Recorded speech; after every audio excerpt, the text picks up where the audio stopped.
साजिश नहीं हुई, कोई बैनुल अक़वामी साजिश नहीं हुई, किसी ने साजिश नहीं हुई। बाजवा साहब मेरे खिलाफ साजिश कर रहे थे। आप क्या आप लोगों को पागल समझते हैं? ये तौहीन है। वो जो लोग इनकी बातों को सच समझते हैं, ये उनकी तौहीन है। आज उनके लिए लम्हा फिक्रिया है। मैं किसी को मिली, ये जिस तरह स्टोरियां घड़ता है शख्स, मैं किसी को मिली तो मुझे वो बच्चा था बेचारा, उसने मुझे कहा कि आपने अमेरिका के साथ मिलकर इमरान खान की हुकूमत को गिरा दिया है। आज वो लोग सुने जो इस बात पे यकीन करते थे। आज इमरान खान साहब कह रहे हैं, आज मरियम औरंगजेब नहीं, शहबाज शरीफ नहीं, मरियम नवाज या नवाज शरीफ नहीं, आज इमरान खान साहब खुद कह रहे हैं कि किसी किस्म की कोई आलमी साजिश या अमरीकी साजिश नहीं हुई थी। तो अगर तुम्हें पता था कि बाजवा साहब तुम्हारी हुकूमत गिराने लगे हैं, तो वोट ऑफ नो कॉन्फिडेंस की रात तुमने उनको ताहयात एक्सटेंशन देने की ऑफर की। और अगर आपको पता था कि सारे काम बाजवा साहब कर रहे हैं और इल्जामात आप पे लग रहे हैं, तो आप उस कुर्सी पर बैठकर क्या उसकी मुलाजमत कर रहे थे, जैसे मरियम नवाज शरीफ साहिबा ने आज कहा? तो आप क्या कर रहे थे? और आज आपका खाली ये बयान दे देना कि अमेरिका की साजिश नहीं हुई, खाली ये बयान दे देना कि आलमी साजिश नहीं हुई, आपने खुद इस बात का सबूत दिया है कि आप पे आर्टिकल 6 लगना चाहिए। ये और जिस वक्त आपने ये इल्ज़ाम लगाया, जिस वक्त आपने ये अमरीकी साजिश और ये साइफर का और ये बैरून मुल्क साजिश और अमरीकी साजिश का इल्ज़ाम लगाया, उस वक्त आप वजीर आजम थे।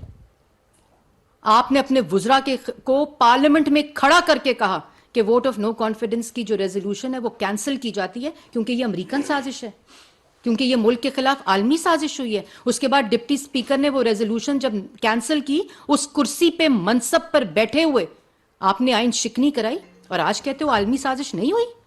उसके बाद स्पीकर से कराई, उसके बाद सदर पाकिस्तान से कराई। आज और सुप्रीम कोर्ट का जो फैसला आया कि ये 5 लोगों ने जो बयान दिया है, वो तुमने आज उसका सबूत दिया है कि तुमने उन लोगों से ये झूठा बयान दिलवाया। आपकी दिमाग की कोई मतलब कि रोज तुम बैठकर एक एंटरटेनमेंट वैल्यू की तुम एक चीज तो देते हो, लेकिन इतना खतरनाक खेल खेला पाकिस्तान की सालमियत के साथ। फिर तमाम लोगों को आज शहबाज शरीफ का वादा माफ गवाह अदालत में खड़ा होकर क्या कहता है कि मेरे पास कोई एविडेंस नहीं है, तमाम चीज़ें, तमाम प्रोजेक्ट्स जो हैं वो ट्रांसपेरेंट तरीके से हुए हैं, किसी किस्म की मनी लॉन्ड्रिंग नहीं हुई, किसी किस्म का कोई ऐसा फ्रॉड नहीं हुआ, किसी शख्स को कोई फ़ायदा माली नहीं पहुंचा, किसी किस्म का पब्लिक मनी एक्सचेकर को नुकसान नहीं पहुंचा।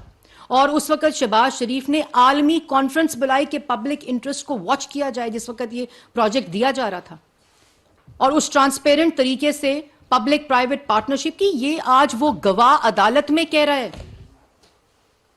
आपको शर्म भी नहीं आती कि तुमने मुल्क के वसाइल को, और कहते हो कि मेरे ऊपर पॉलिटिकल विक्टिमाइजेशन हो रही है, और कहते हो कि जब मुल्क को इंसाफ मिलेगा तो तब मुल्क तरक्की करेगा। पाकिस्तान अब सिर्फ तब तरक्की करेगा जब तुम्हारे जैसे बेरूपिये, आप जैसे फ्रॉड, आप जैसे तमाशा, आपके अब लोग तमाशा तो देख सकते हैं लेकिन तुम पर यकीन कोई नहीं करता।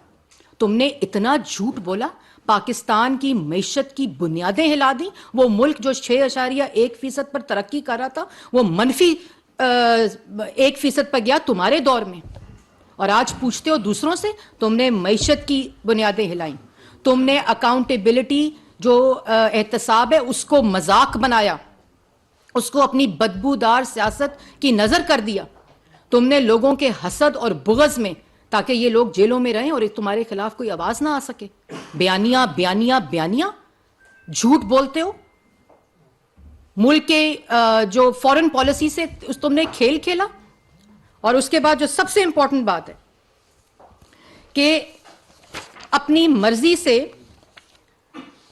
जाली मुकदमे बनाकर, जबरदस्ती के गवाह बनाकर, सिलेक्टेड जजों के जरिए तुमने सियासी मुखालफीन को जेलों में